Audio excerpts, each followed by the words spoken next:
आप लोगों को पढ़ा दिए, हेल्पिंग वर्ब पूरा बता दिए, हेल्पिंग वर्ब की संख्या 24। उसके बाद इंट्रोगेटिव वर्ड भी बता दिए थे, इंट्रोगेटिव वर्ड की संख्या है 13। 13 में आपको वाट बता दिए थे, वाट के पास 3 प्रकार की विशेषाधिकार है, प्रोनाउन भी है, एडजेक्टिव भी है और एडवर्ब भी है ना। वाट था, हुम था, वाई था, वेन था, वेयर था, how much, how many, how far, how long, और क्या था, विच था, हु था, हाउ था, इतने इंट्रोगेटिव वर्ड थे।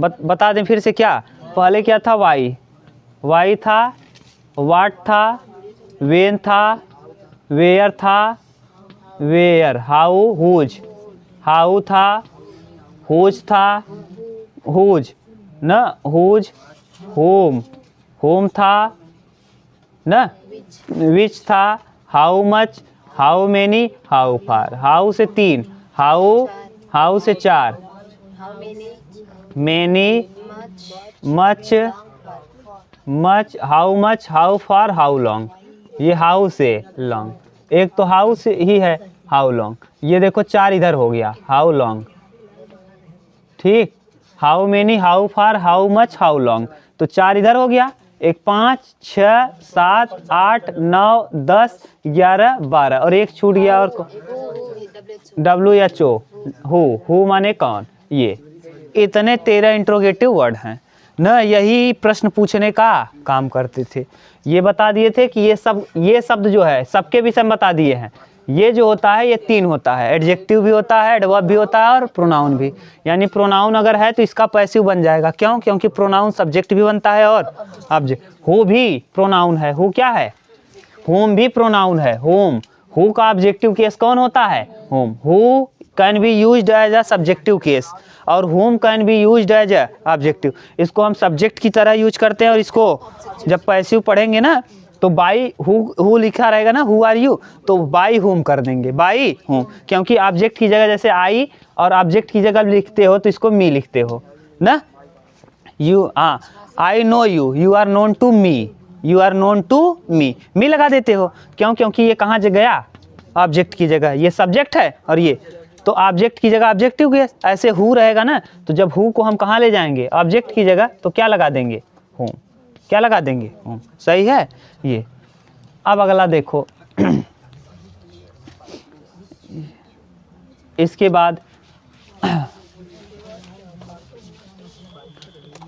बाद आप इंट्रोगेटिव पढ़ा थे। इंट्रोगेटिव के बाद आप लोगों को क्या बता दिए थे भैया, हाँ नहीं, हाँ अभी हम लोगों को पढ़ना है टेंस। देखो टेंस को पढ़ने के लिए देख, टेंस हम 3 टेंस एक साथ पढ़ेंगे, क्योंकि कंटीन्यूअस टेंस किसे कहते हैं, जब किसी वाक्य में कार्य के जारी होने का भाव व्यक्त हो रहा, रही मत छोड़ दो। अब जब किसी, देखो हम टेंस लिख रहे हैं कंटीन्यूअस टेंस, तो कंटीन्यूअस सभी के लिए, कंटीन्यूअस टेंस, हाँ, जब किसी टेंस में किसी कार्य के, जब किसी वाक्य में, ऐसे लिखवा है ना, जब किसी वाक्य में, हाँ, जब किसी वाक्य में किसी कार्य के जारी होने का भाव लगातार, जब किसी वाक्य में किसी कार्य के, हाँ, किसी कार्य के जारी होने का भाव, कार्य के जारी होने का भाव व्यक्त होता है, व्यक्त होता है, तो ऐसी स्थिति में है, तो ऐसी स्थिति में हम कंटीन्यूअस फॉर्म में बनाते हैं। तो ऐसी स्थिति में हम उन वाक्यों को उन वाक्यों को कंटीन्यूअस फॉर्म में बनाते हैं, कंटीन्यूअस फॉर्म में बनाते हैं,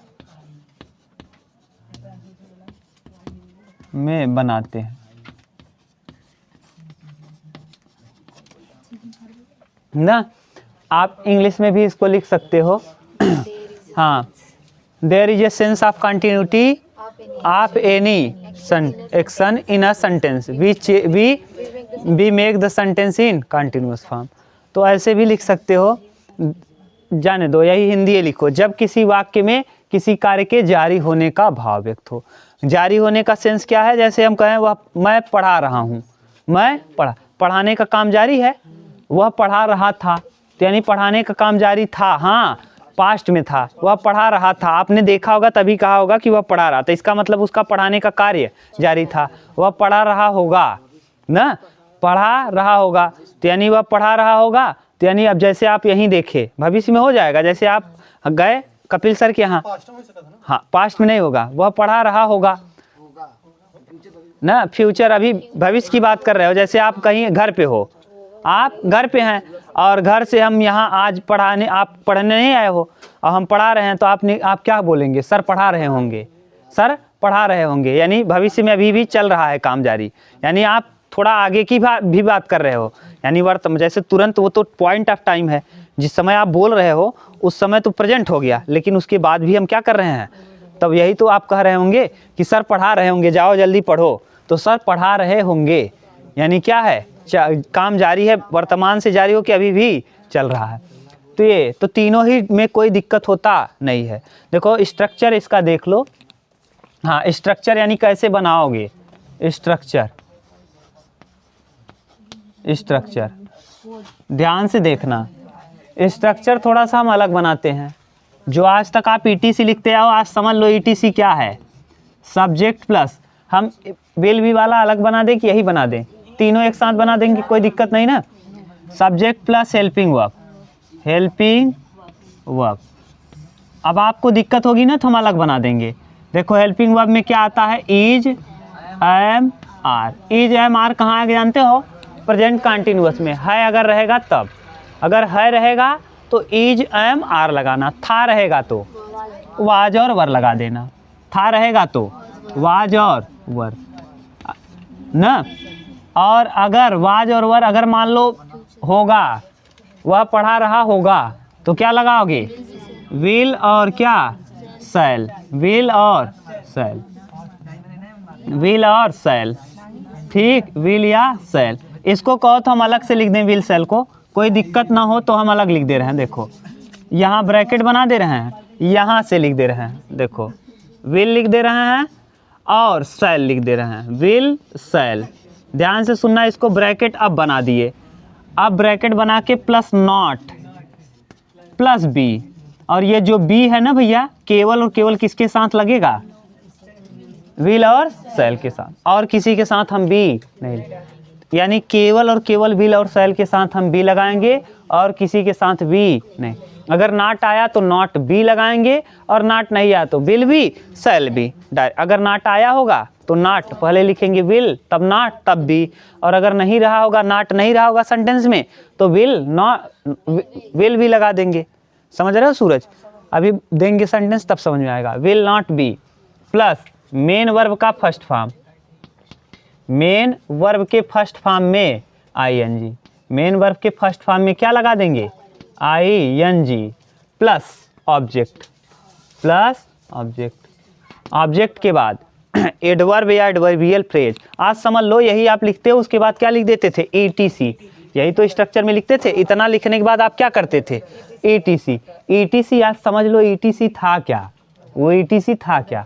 तो ईटीसी में क्या क्या आ सकता है जानते हो, देखो एडवर्ब आ सकता है, और एडवर्ब आपको पढ़ा दिए हैं, या तो एडवर्बियल, फिर जैसे वह कल विद्यालय जाएगा, जा रहा होगा, he will be going to school tomorrow, आने वाले कल को, यह कल आने वाले कल को जा रहा होगा, होगा फ्यूचर है, तो फ्यूचर यानी जा रहा होगा, तो टुमारो कहाँ लगाया आप, हाँ तो आएगा भी बताएंगे। चलो देखो पहले इधर देखो, जैसे वह कल जा रहा होगा, हम क्यों कह रहे हैं, कल जा रहा, कल शब्द एडवर्ब है, तो कहाँ लगाते हो एकदम, टुमारो, टुडे, स्टरडे, कहाँ लगाते थे आज तक, लास्ट में। तो देखो यही तो लिख रहे हैं कि ऑब्जेक्ट के बाद माने he will be going to market ना, टुडे, स्टरडे, जो भी लिखेंगे। अब आगे आएगा विल बी, अब भी हाँ वो घबराओ मत, एडवर्ब, उसके बाद एडवर्बियल फ्रेज ना, अभी हम आपको बताएंगे, plus plus infinitive, infinitive plus non finite verb. वही नॉन फाइनाइट वर्ब में तीनों आ जाता है, इन्फिनिटिव, जीरंड और पार्टिसिपल। तो यहीं डायरेक्ट लिख दें हम नॉन फाइनाइट वर्ब। हाँ, non finite verb, non finite verb और प्लस जीरंडियल फ्रेज।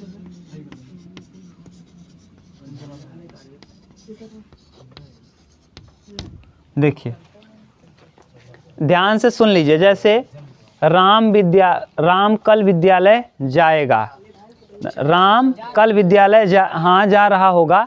तो फिर वहाँ देखो आप अंत में जो लगाते हो कल, कल कहाँ लगाते हो, कल शब्द लास्ट में, तो वही है एडवर्ब। अभी तक आप जो यहाँ लिखते थे ETC, ETC जो लिखते थे ना, यही है ETC। ये इतना था, अभी तक आप केवल हाँ यही है ETC ना, आप लिखते थे। ETC का फुल फॉर्म होता है एटसेट्रा। तो एटसेट्रा में क्या क्या आ सकता है जानते हो? एडवर्ब आ सकता है, एडवर्बियल फ्रेज आ सकता है, नॉन फाइनाइट वर्ब आ सकता है और जीरंडियल फ्रेज। इतना सब कुछ ETC का मतलब है जो लिखते थे, लेकिन आज बता दिए आपको। उतारो तब हम कराना चालू कर। अभी एक चीज़ और लिख लो, ये देखो, इसमें पहला लिखेंगे आई के साथ, आई के साथ एम लगाएंगे, आई के साथ एम, और बाकी सभी के साथ आई के साथ शैल भी और विल भी, वी के साथ भी, आई और वी के साथ, आई और वी के साथ हम लगाएंगे शैल। और आजकल तो आउटडेटेड हो चुका है शैल, हम विल ही लगाएंगे तब भी कोई दिक्कत नहीं है। समझ गए? आई के साथ ये आप लिखना चाहो तो ये भी लिख सकते हो, इज एम आर, यानी प्रेजेंट में अगर लिखना हो, अगर पूरा और अच्छे से लिखना हो तो आप ये लिख सकते हो कि उतारो तब बता रहे हैं, लिख दे रहे हैं। देखिए ये स्ट्रक्चर ही जल्दी से ले लो। नॉन फाइनाइट वर्ब में इन्फिनिटिव, जीरंड और क्या पार्टिसिपल आता है। ये जीरंडियल फ्रेज लिखे हैं, जीरंड नहीं लिखे हैं ना। हो गया? चलो देखो, अब हम देखो इज एम आर जो लिखे हो कंटिन्यूटी वाला सेंस ना, अब पहले देख लो कैसे बनेगा। अब सिंपल वाला जो आप अभी तक पढ़ रहे थे, हम जानबूझकर इतना स्ट्रक्चर भयानक लिख दिए कि आपको समझ में आ जाए कि ETC में था क्या। अभी तक आप केवल ETC पढ़ते आए थे, वास्तव में ETC जानते नहीं थे ना। तो ETC था क्या, इसको हम क्लियर कर दिए। देखो अगर इसको इंग्लिश में लिखना हुआ तो लिख सकते हो, when there is a sense of action, when there is a sense of continuity, there is a sense of continuity, sense of continuity, हाँ continuity of any action, of any action in a sentence, in a sentence, हाँ sentence, sentence का meaning sentence. We make the sentence we make the sentence in continuous form, we make the sentence. दिख रहा है कि नहीं? देखो एक बार तो, sentence in continuous form, in continuous form. नहीं दिख रहा है क्या? ज़्यादा ऊपर लिख दिए।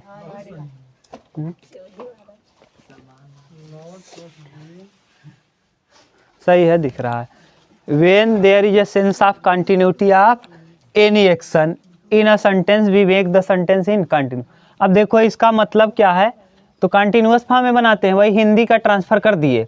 अब इसका आप डायरेक्ट जो लिखते थे, अब आपको बता दिए ETC का मतलब क्या है। अब हम डायरेक्ट लिख दे रहे हैं, subject plus helping verb, helping verb. Helping verb में क्या लगेगा? इज, एम, आर, वाज, वर। इसके बाद विल और शैल ना। विल शैल को ऐसे भैया डिब्बा बना देना और यहाँ ब्रैकेट, ठीक, प्लस नॉट और प्लस बी। देख लो ऐसे कर देना, समझ गए? Not plus B plus object plus main verb के फर्स्ट फॉर्म में, मेन वर्ब के फर्स्ट फॉर्म में मेन वर्ब के फर्स्ट फॉर्म में ing प्लस क्या लिख देंगे ऑब्जेक्ट। अब ऑब्जेक्ट का मतलब आप समझते हो ना, ये ऑब्जेक्ट बार बार इसलिए लिख रहे हैं कि ऑब्जेक्ट जरूरी नहीं ऑब्जेक्ट ना आए, बिना ऑब्जेक्ट का भी सेंटेंस बन जाता है। द माने लड़के मैदान में खेल रहे हैं, the boys were playing in the field, in the field object है ही नहीं है। वैसे देखो समझो, आप थोड़ा बहुत जानते हैं, द बॉयज वर या are playing in the field है। सूरज इधर देखो, प्लेइंग इन द फील्ड। अब इस जगह पे ऑब्जेक्ट अगर आप समझोगे ऑब्जेक्ट तो ऑब्जेक्ट नहीं है। कौन सा ऑब्जेक्ट है? जिरेंडियल फ्रेज वाला, यानी ऑब्जेक्ट बनने का काम। ये देखो, अगर ऑब्जेक्ट ये होता, वास्तविक ऑब्जेक्ट होता, तो ये क्या बनता? पैसिव बन जाता। बनाओ, इसका पैसिव नहीं बनेगा। क्यों? क्योंकि जो ऑब्जेक्ट है वो नहीं है। ये ऑब्जेक्ट कौन सा वाला है? जिरेंडियल फ्रेज है, एडवर्बियल फ्रेज। देखो एडवर्बियल फ्रेज अभी लिखे थे ना यहाँ ऑब्जेक्ट। अब ऑब्जेक्ट देखो, ये कौन सा ऑब्जेक्ट? ऑब्जेक्ट कई थे। देखो क्या क्या था ऑब्जेक्ट में? एडवर्ब था, एडवर्बियल फ्रेज था। अगर वास्तविक ऑब्जेक्ट रहेगा, वास्तविक ऑब्जेक्ट यानी नाउन प्रोनाउन वाला ऑब्जेक्ट रहेगा, तभी क्या बनेगा? पैसिव। और नहीं तो पैसिव, जैसे इसका पैसिव आप नहीं बना पाओगे। क्यों? क्योंकि यहाँ नहीं ले जा पाओगे। हाँ, द फील्ड कैसे लगाओगे? इन लगा है ना, इन प्रीपोजिशन है, अब नहीं हो पाएगा। द बॉयज आर, हाँ तो जुड़ा है, तो इसीलिए तो कह रहे हैं द बॉयज आर। हाँ, the boys are teaching in the class, teaching in the boys are reading in the class. Read माने पढ़ रहे हैं, रीडिंग इन द क्लास। अब इन द क्लास से पैसिव नहीं बन पाएगा। क्यों? क्योंकि प्रीपोजिशन आ गया। अब वो खुद ऑब्जेक्ट तो है, लेकिन कौन सा ऑब्जेक्ट है? एडवर्बियल फ्रेज वाला ऑब्जेक्ट है। ऑब्जेक्ट के कई रूप आपको दिखा दिए, तो पैसिव तभी बनेगा जब मेन ऑब्जेक्ट रहेगा। जैसे मैं विद्यालय में पढ़ा रहा हूँ, I am teaching in the school, in the school, the school अब हो जाएगा। अच्छा, इन आ गया, गड़बड़ हो गया फिर ना। अध्यापक अध्यापक इंग्लिश पढ़ाता है, इसका बनेगा? हाँ बन जाएगा, अध्यापक इंग्लिश पढ़ाता है। द टीचर टाट द इंग्लिश ना, तो अध्यापक इंग्लिश पढ़ाता है, तो इंग्लिश अध्यापक, द टीचर टाट इंग्लिश पढ़ाता है, the teacher teach English, teach हो जाएगा। अध्यापक इंग्लिश पढ़ाता है। देखो अभी अध्यापक अंग्रेजी पढ़ाता है, अंग्रेजी देखो इसको अंग्रेजी पढ़ाता है। अभी हम बताएंगे, घबराओ मत सूरज। पढ़ाता है, प्रेजेंट है, पढ़ा रहा है, बस पढ़ा रहा है, बस पढ़ा रहा। अब कंटिन्यूअस हो गया, यानी हम ही है, मान लो अभी हम पढ़ा रहे हैं वर्तमान में, तो क्या लिखेंगे? Teacher, teacher is teaching, teaching English in the class, कक्षा में। अध्यापक अंग्रेजी कक्षा में पढ़ा रहा है, तो तब भी हो जाता इंग्लिश, ENGLISH। अब बताओ इंग्लिश, तो इंग्लिश देखो ऑब्जेक्ट बन गया। अब यहाँ English is being, are being, am being लगाते हैं पैसिव बनाते समय, तो इज बीइंग टाट, टीच का थर्ड फॉर्म होता है taught, by teacher in the class, in the class होता तो इन द क्लास लगा देते ना। अभी हम आपको बताएंगे, घबराओ मत, सब धीरे धीरे करके बताएंगे। पहले आप सिंपल समझ लो, पहले जो ज़रूरत है उसको समझ लो आप। जैसे ये बॉयज वाला समझ गए। अब ये क्यों हुआ ऐसा कि ऑब्जेक्ट, मेन ऑब्जेक्ट रहेगा तभी बनेगा। अब इसके साथ अब देख लो, इज एम आर का उपयोग कहाँ करोगे? प्रेजेंट टेंस में। प्रेजेंट में हम किसका उपयोग करते हैं? इज एम और आर का। इज का उपयोग करते हैं, आर का उपयोग करते हैं और एम का। अभी आपको पता तो होना चाहिए इज का उपयोग हम कहाँ करेंगे, इसका प्रेजेंट में करेंगे। पास्ट में हम किसका उपयोग करेंगे? पास्ट का हम करेंगे वाज और वर का। लेकिन ये भी जान लो कहाँ किसका कैसे यूज करोगे। इज का उपयोग हम सिंगुलर नंबर के साथ, third person singular number, third person, third person अब आपको पता है सिंगुलर नंबर, सिंगुलर नंबर। अब सिंगुलर नंबर चाहे राम हो, मोहन हो, सब सिंगुलर हैं। तो देखो थर्ड पर्सन में आता कौन है? ही, सी, इट और दे तो प्लूरल हो गया, तो बचा ही, सी, इट, यानी ही के साथ, सी के साथ, इट के साथ हम क्या लगाएंगे? इज लगाएंगे। क्या लगा देंगे? इज।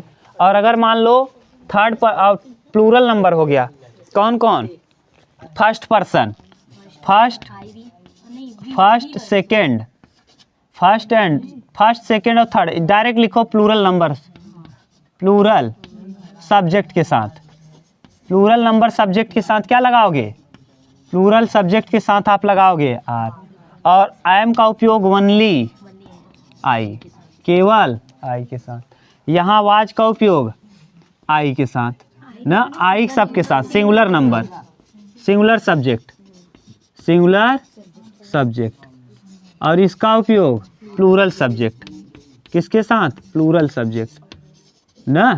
अब एक चीज़ और बच गया क्या, फ्यूचर में, तो फ्यूचर में हम क्या लगाते हैं, दो, विल और शैल, विल और ब्रैकेट में बी, और यहाँ शैल ब्रैकेट में बी, ब्रैकेट में बी इसलिए लिख रहे हैं क्योंकि नाट आ जाएगा तो बी बाद में जाएगा, बीच में नाट लगेगा तब बी लगेगा ना।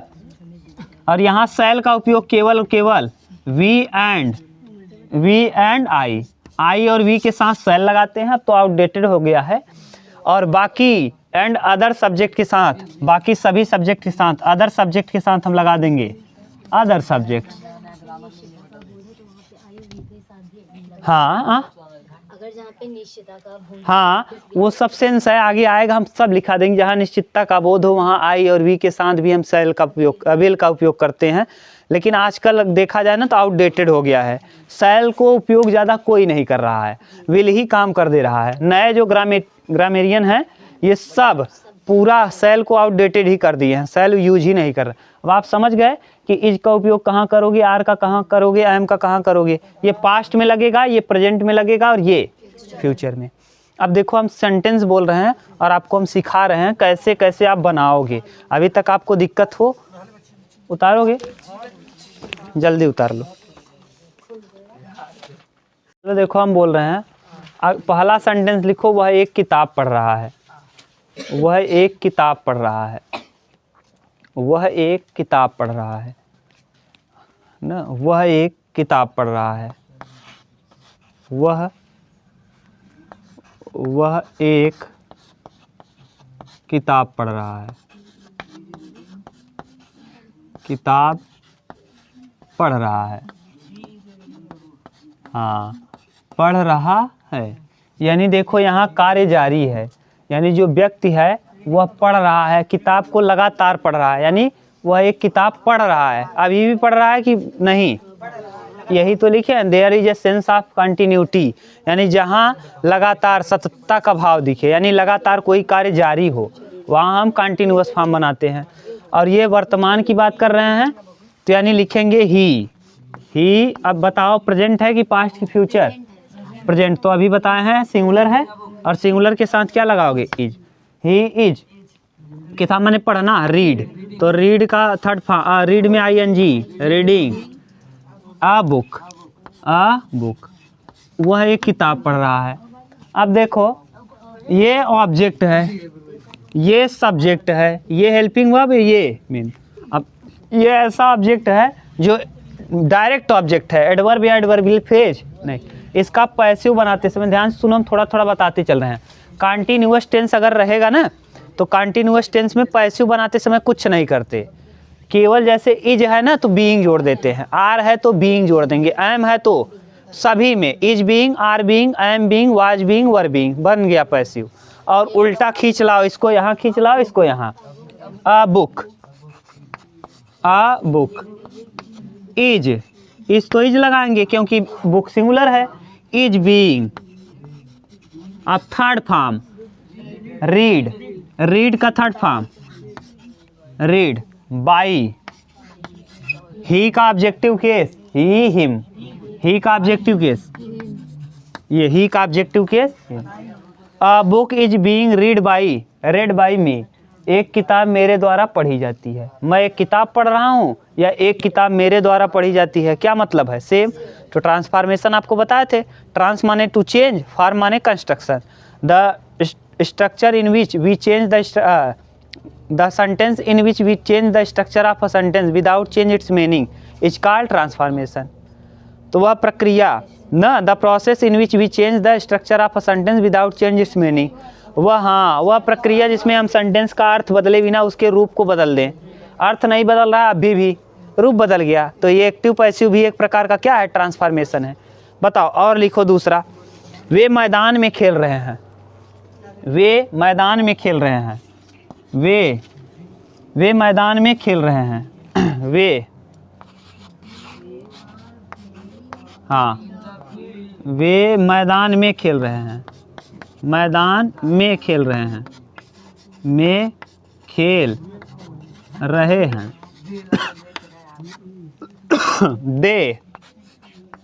दे are playing in the field. अब इसका पैसिव बनाओ। इसमें प्रीपोजिशन है ना। हाँ, ये प्रीपोजिशन का ऑब्जेक्ट है, किसका ऑब्जेक्ट है, ये एडवर्बियल फ्रेज है। अब आप याद करो, जब से हम पढ़ा रहे हैं एक चीज़ आपको ज़रूर बोले होंगे, सब्जेक्ट बनने का काम कौन करता है, या तो नाउन या तो सब्जेक्ट बनने का काम या तो नाउन करेगा या तो प्रोनाउन, बाकी कोई सब्जेक्ट नहीं हो सकता। ये है क्या, एडवर्बियल फ्रेज है, यानी ये सब्जेक्ट के स्थान पे जा पाएगा, नहीं जा पाएगा। यही तो बताए हैं शुरू से आपको कि ऑब्जेक्ट, ये ऑब्जेक्ट है और ये नाउन है।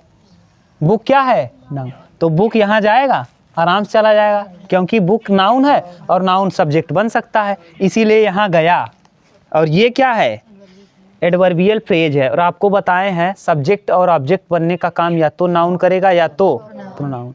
ये बताओ, नहीं, ये जाएगा वहाँ, नहीं जा पाएगा, क्यों? तब कहेंगे सर ऑब्जेक्ट क्यों हो गया, ऑब्जेक्ट, आप कह रहे हैं सब्जेक्ट और ऑब्जेक्ट बनने का काम या तो नाउन करेगा या तो प्रोनाउन, तो ये ऑब्जेक्ट तो बन गया है, ऑब्जेक्ट है, लेकिन किसका ऑब्जेक्ट है, ये प्रीपोजिशन का ऑब्जेक्ट, इसीलिए का क्या हो जाएगा, एडवर्बियल फ्रेज। ये है, ठीक। लिखो अगला, नहीं बनेगा इसका, देखो, मैं एक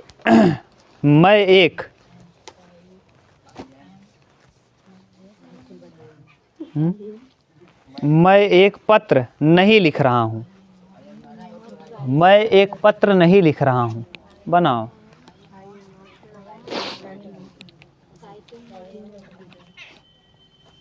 न, मैं एक पत्र नहीं लिख रहा हूँ, मैं एक पत्र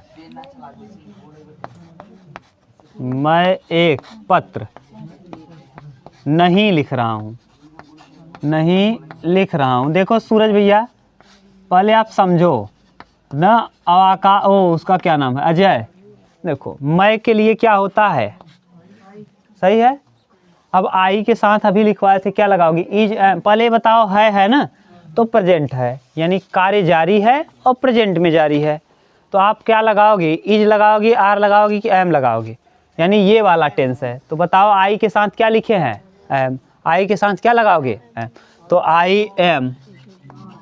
अब नॉट लगाओगे, निगेटिव है तो देखो इज, एम, आर के बाद क्या लगेगा, नॉट, और बी केवल किसके साथ लगता है, बिल और सेल के साथ, अभी बताएंगे। ऐसा भी tense, I am not, write माने क्या करना, लिखना, writing a letter, a letter माने एक पत्र, और अ क्यों लिखते हैं जानते हो, क्योंकि कोई भी व्यक्ति है तो एक बार में केवल एक ही पत्र लिख सकता है ना, ये है। अब वो आजकल तो दोनों हाथ से लिखने वाले हैं कि दोनों हाथ से लिख सकते हैं, लेकिन वास्तविकता यही है कि ज़्यादातर लोग केवल एक, हाँ, एक बार में केवल एक ही पत्र, इतने लोग बैठे हो, कितना पत्र लिख सकते हो, एक ही। अब देखो इसका पैसिव बनाना, अब देखो ये अ लेटर है, ऑब्जेक्ट है, अब अ लेटर को लाओगे कहाँ, यहाँ, तो लिख दो अ लेटर। अब लेटर देखो सब्जेक्ट है और सिंगुलर सब्जेक्ट है, और आई एम केवल और केवल किसके साथ लगता है, आई के साथ, तो यहाँ लेटर के साथ क्या लगाएं, इज लगा दें, आई एम तो लगेगा नहीं, और बहुवचन है नहीं, बहुवचन होता तो आर लगता, अब बहुवचन नहीं है, इज लगेगा, अ लेटर इज। अब not, a letter is not, और क्यों, देखो बी वर्ब जो है ना नॉट के बाद ही आता है, देखो बी वर्ब नॉट के बाद, तो a letter is not wrote, a letter is not been written by me, written, हाँ थर्ड फॉर्म, ये हमेशा बीइंग के बाद third form, written by, by I का मी, आई का objective case, written by me. A letter is not being written by me, यह पत्र मेरे द्वारा नहीं लिखा गया। समझ गए? लिख, अरे बताएंगे जब पैसे पढ़ाएंगे तब, अभी नहीं, अभी थोड़ा थोड़ा बता रहे हैं आपको, ऐसे ही, ये ज़रूरत नहीं है, नहीं आ रहा है जाने दो, वहाँ बताएंगे। लेकिन इतना जानते रहो कि इसको पहचान तो लो कि कौन सा टेंस है, वहाँ नहीं पहचान पाओगे तो फिर गड़बड़ होगा। वहाँ हम कहेंगे कि कंटिन्यूअस टेंस रहता है तो ऐसी स्थिति में is being, am being, are being का उपयोग करते हैं, पता चला पहचान ही नहीं पाओ, गड़बड़ हो गया। लिखो, लिखो अगला, अध्यापक कक्षा में इंग्लिश पढ़ा रहा है। अध्यापक कक्षा में इंग्लिश पढ़ा रहा है, दो बनाओ। अच्छा, अध्यापक कक्षा में इंग्लिश पढ़ा रहा है, नहीं, अध्यापक कक्षा में इंग्लिश पढ़ा रहा, अध्यापक कक्षा में पढ़ा रहा है, पढ़ा रहा है, बस दोनों को बनाओ, कक्षा हटा दो। हाँ चलो बनाओ, देखो किसका पैसिव बनेगा किसका नहीं पड़ेगा, दोनों हम लिख रहे हैं सेंटेंस। देखो, अध्यापक कक्षा में पढ़ा रहा है, अध्यापक, पहले आप ये सोच के बताओ, अध्यापक कक्षा में पढ़ा रहा है, कक्षा में पढ़ा रहा है, पढ़ा रहा है। दूसरा सेंटेंस, अध्यापक कक्षा में अंग्रेजी पढ़ा रहा है, अध्यापक कक्षा में अंग्रेजी पढ़ा रहा है, अंग्रेजी पढ़ा रहा है, पढ़ा रहा है। देखो सूरज, ये हम जानबूझकर ऐसा दिए हैं कि आप थोड़ा समझो। पहले अध्यापक को आप क्या कहते हो अंग्रेजी में? टीचर, तो टीचर, टीचर, टीचर लग गया। अब टीचर के साथ इज लगाएं कि आर लगाएं? इज, तो टीचर इज टीचिंग, टीच माने पढ़ाना, आईएनजी लगाएंगे, teaching in the class, in the कक्षा में। अब इसका पैसिव नहीं बन पाएगा, क्यों? क्योंकि ये ऑब्जेक्ट इसका है, अब नहीं बनेगा। अब यहाँ देखो, अध्यापक, teacher, teacher is teaching, teaching English, English in the class. अब बन जाएगा, क्यों बन जाएगा बोलो? क्योंकि इंग्लिश से बनेगा। अब लिखेंगे क्या? इंग्लिश, इंग्लिश को लाओगे। देखो दो दो ऑब्जेक्ट है, एक वास्तविक ऑब्जेक्ट, अभी तो लिखे थे ऑब्जेक्ट, ऑब्जेक्ट के बाद एडवर्बियल फ्रेज, एडवर्ब या एडवर्बियल, तो एडवर्बियल फ्रेज है। जो बाद में लिखते हो वही तो बता रहे थे कि ईटीसी जो लिखते हो है क्या वो ETC? Subject, helping verb, main verb, ING main verb में, देखो हेल्पिंग वर्ब, हेल्पिंग वर्ब के बाद मेन वर्ब, मेन वर्ब में फिर ऑब्जेक्ट, ऑब्जेक्ट तो यहाँ है और उसके बाद लिखवाए थे एडवर्ब या एडवर्बियल, तो एडवर्ब या एडवर्बियल फ्रेज मिल गया। और होता, और बड़ा होता सेंटेंस तो उसमें और आता ना, नॉन फाइनाइट वर्ब आता, इन्फिनिटिव जेरेंट पार्टिसिपल आता, जेरेंडियल फ्रेज आता, जो भी होता। यहाँ देखो, अब इसको लिखेंगे इंग्लिश इज बीइंग टॉट, हाँ, by the teacher in the class, in the class by the teacher, in the class by the teacher, दोनों सही है, बाय द टीचर। हाँ, अब इसको भी लिख सकते हो, English is being taught by the teacher in the class. अच्छा, बाय द टीचर, बाय छूट गया, बाय द टीचर, समझ गए सूरज? ये बाय द टीचर लास्ट में भी लिख सकते हो, इसके पहले भी, English is being taught by the teacher in the class, और या English is being taught in the class by the teacher, कक्षा में अध्यापक के द्वारा, अध्यापक के द्वारा कक्षा में, दोनों का मतलब क्या है? देखो, अंग्रेजी अध्यापक के द्वारा कक्षा में पढ़ाई जाती है, अंग्रेजी पढ़ाई जाती है कहाँ? कक्षा में, किसके द्वारा? अध्यापक। अगर उल्टा पहले कर दोगे तब, अंग्रेजी पढ़ाई जाती है अध्यापक के द्वारा कक्षा में, अब पहले अध्यापक हो जाएगा बाद में कक्षा हो जाएगा, बताओ, अध्यापक के द्वारा कक्षा में या कक्षा में अध्यापक के द्वारा, मतलब क्या है, सेम है। तो यहाँ दोनों को हम लिख सकते हैं, बोथ आर सेम। बोथ क्या है, उतार लो। ये पैसिव नहीं अभी पढ़ा रहे हैं, ये थोड़ा सा आपको बता रहे हैं कि टेंस नहीं आएगा तो फिर पैसिव में गड़बड़ होगा। अब पैसिव, अब आप क्या कर रहे हो, कुछ नहीं, is being, are being, am being तो लगा रहे हो और थर्ड फॉर्म लगा दे रहे हो, काम हो गया। यही तो बोल रहे थे जब कि बी वर्ब के साथ थर्ड फॉर्म आ गया तो समझ जाना क्या है, पैसिव है। तो ये देखो बी वर्ब है, ये बी वर्ब है और उसके साथ कौन सा फॉर्म आ गया, पैसिव हो गया। और लिखो, पहले सिंपल सिंपल और लिखो, मैं अपना पाठ याद नहीं कर रहा हूँगा। मैं अपना पाठ याद नहीं कर रहा हूँगा। हाँ ध्यान से, मैं अपना हूँगा, मैं अपना पाठ याद नहीं कर रहा हूँगा। मैं, हाँ मैं अपना पाठ याद नहीं कर रहा हूँगा, याद नहीं कर रहा हूँगा।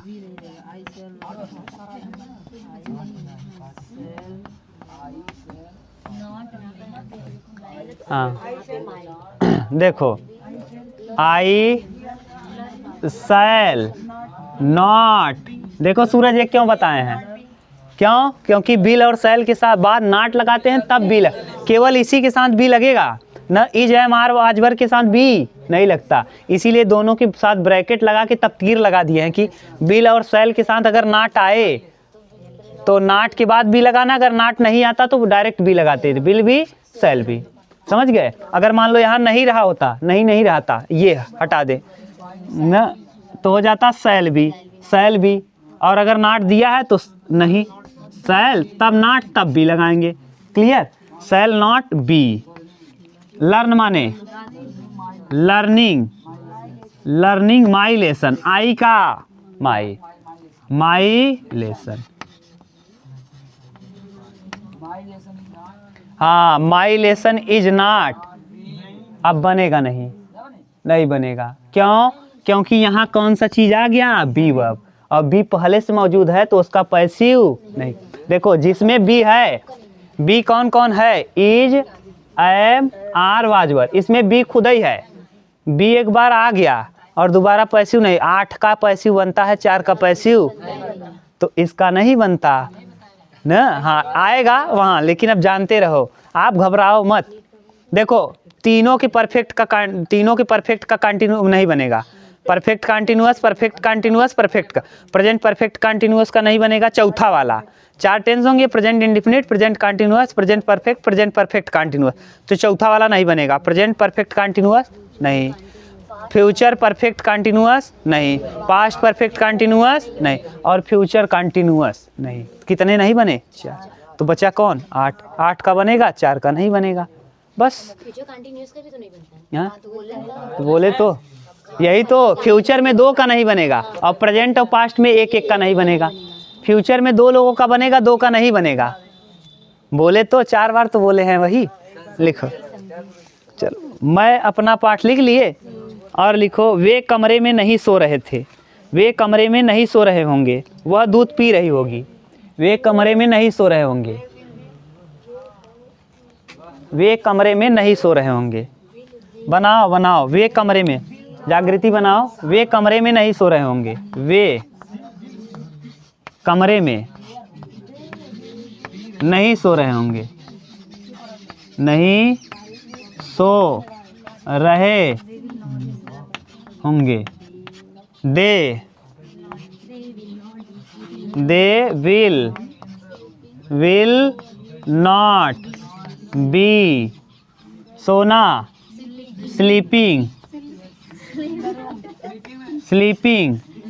इन द रूम, अब नहीं बनेगा, बी आ गया, नहीं बनेगा। लिखो, वह गाना गा रही है, वह गाना गा रही होगी, वह गाना गा रही होगी, सी विल सिंगिंग अ सॉन्ग, क्योंकि एक व्यक्ति एक बार में एक ही गाना गा सकता है। क्लियर? एक और लिख लो बस, लास्ट। लिखो अंतिम। यहाँ कहीं दिक्कत हो तो बताओ। अब देखो सूरज, इतना छोटा छोटा वाले में दिक्कत है? जागृति बोलो, छोटे वाले में यहाँ दिक्कत है क्या? बना लोगी? ईमानदारी से बताना फिर, नहीं हाँ बड़ा वाला चालू करें। अच्छा एक बताओ, मोहन घर जा रहा है। हाँ मोहन, अरे चुप रहो, मोहन घर जा रहा है, बनाओ तब। हाँ मोहन इज, हाँ हाँ सही है, इसका मतलब आ गया। अब देखो यही है, आप लोग डरो मत। अगर डरे नहीं तो कितना भी बड़ा सेंटेंस रहे, वह बाजार, देखो जैसे हम कहें राम बाजार नहीं जा रहा है, बताओ राम बाजार नहीं जा रहा था, बताओ। हाँ राम बाजार नहीं जा रहा था। वैसे ही डायरेक्ट बना दो अब। हाँ इज कैसे लगेगा? था। हाँ हाँ राम वाज। हाँ हाँ हाँ, अब क्यों आज लगाए? था, पास्ट है ना, कौन सा टेंस है? पास्ट। आ गया। अब देखो हम बड़ा वाला दे रहे हैं, यही छोटा छोटा है, अब बड़ा कर लो। कुछ गैर जिम्मेदार लोग, कुछ गैर जिम्मेदार लोग, जिम्मेदार लोग, अभी बोल रहे हैं जिम्मेदार लोग, कुछ गैर जिम्मेदार लोग जानबूझकर देश की छवि खराब कर रहे हैं। कुछ गैर जिम्मेदार लोग जानबूझकर देश की छवि को खराब कर रहे हैं। अगर वो आता है, सुनो आप घबराओ मत, अगर छोटा वाला टेंस आता है ना, देखो हम आपको बताना चालू कर रहे हैं, घबराना मत, एकदम आराम से करोगे। कुछ गैर जिम्मेदार लोग, ये पूरा सेंटेंस है, सब्जेक्ट है, एक कई में है। कुछ गैर कोई बन रहा है, कुछ गैर जिम्मेदार नहीं बन रहा, कुछ गैर जिम्मेदार लोग। अब ये हो गया सब्जेक्ट हो गया। अब सब्जेक्ट के बाद ना पीछे चलते हो, जैसे राम बाजार जा रहा है, देखो राम बाजार जा रहा है। पहले आप राम लिखते थे और उसके बाद कहाँ से चालू करते थे? जाने से राम लिखते थे और राम के बाद इज, हेल्पिंग वर्ब तो लगेगा ही। हाँ बाजार है, अरे छोड़ो तुम लोग, यहाँ समझो, राम लिखे और फिर क्या लिखे? है के लिए इज, और उसके बाद जाने के लिए देखो पीछे चालू की होगी नहीं, बस बिल्कुल यही वहाँ होगा। घबराओ मत, देख के सेंटेंस बड़ा, घबराओ ही मत। देखो अब सम, देखो पहले इसका मतलब सम माने कुछ, इनरिस्पॉन्सिबल माने गैर जिम्मेदार, और पीपल माने लोग। सम माने कुछ, इन रिस्पॉन्सिबल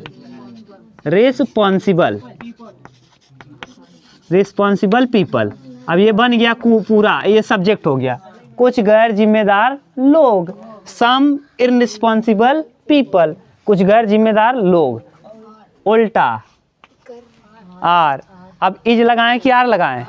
है, था है कि है, तो क्या लगाएं? इज की आर की एम? आर लगाएं। क्यों? क्योंकि पीपल बताए हैं, पीपल दिखने में सिंगुलर लेकिन होता है प्लूरल, तो सम इररिस्पॉन्सिबल पीपल आर। और छवि खराब करने के लिए होता है टर्निश माने छवि खराब करना। टर्निश माने किसी चीज को धूमिल करना। टर्निश माने क्या कर देना? धूमिल कर देना, छवि खराब कर। टर्निश, तो टर्निश मेन वर्ब है। देखो पीछे जैसे गो माने जाना, तो छवि खराब करने के लिए क्या होता है? टर्निश। तो टर्निशिंग लगाएंगे क्यों? ING। टर्निश माने छवि खराब करना और ING लगा दिए, टर्निशिंग, छवि को खराब कर रहे हैं। और ये एडवर्ब है, जानबूझकर एडवर्ब है। जानबूझकर क्या है? यहाँ तक हमने कर लिया। Some irresponsible people are tarnishing the image. Image माने क्या? छवि। द इमेज खराब कर रहे हैं, टर्निशिंग द इमेज माने छवि किसकी? क्या? अब देखो यहाँ पहुँच गए हैं, पीछे चल रहे हैं। द इमेज नहीं कहते हैं, कहते इमेज हमारा डैमेज होता, हमारा इमेज डैमेज करता है। हमारा इतना नाम बा गाँव में, हमारा इमेज मत खराब कर, कहते हैं कि नहीं, यानी छवि, टर्निशिंग द इमेज ऑफ कंट्री, किसकी, देश की, का, किसकी, देश की, आप माने का, और किसका, देश का, तो देश के लिए क्या लगाओगे, कंट्री, कंट्री, कंट्री। और कैसे, जानबूझकर एडवर्ब है, एडवर्ब के इसके 5 मीनिंग हैं, नोमिंगली, डेरोगेटली ना, नोमिंगली, नोमिंगली माने जानबूझकर, डेरोगेटली माने जानबूझकर ना, तो कई मीनिंग बनते हैं, तो नोमिंगली लिख दो और याद करो ly जहाँ लगता है वो क्या होता है ज़्यादातर, adverb. He does his work beautifully ना, ly, तो नोमिंगली। डेरोगेटली, नोमिंगली लिख लो, डेरोगेटली लिख लो ना, नोमिंगली। बताओ इसमें कौन बहुत बड़ा है चीज़, कुछ नहीं, आप घबराओ मत टेंस को देखकर।